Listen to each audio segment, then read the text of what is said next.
as part of your overall compensation package, your employer might offer you stock options. Those employer-granted options are different from options that just trade on the exchange. You can buy stock options on other publicly traded stocks as an alternative to investing in their common stock. The thought process around those exchange-traded options and employer comp options, it's different, and it should be treated differently in your financial plan. When it comes to employer-granted stock options, you need to take into account a number of variables. Most importantly being your financial plan.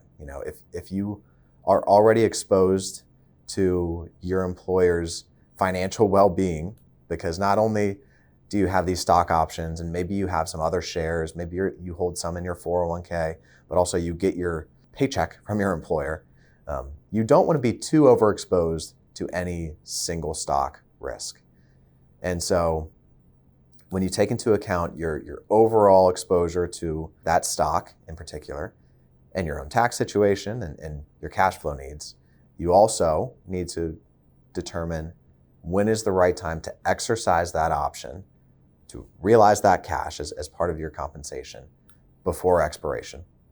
And that can be a tricky thing to do, because unlike regular common stocks that trade on the exchange, stock options can be very difficult to value, and they require all sorts of assumptions on volatility and interest rates and determining the right time to exercise an option before expiration.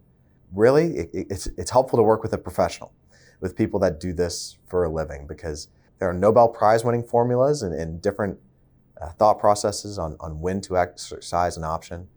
But ultimately, none of those formulas take into account your full financial picture. And hopefully, if you're working with a wealth manager, they can fill in those gaps and not only bring the formulas and the scientific expertise, but apply it to your overall financial picture.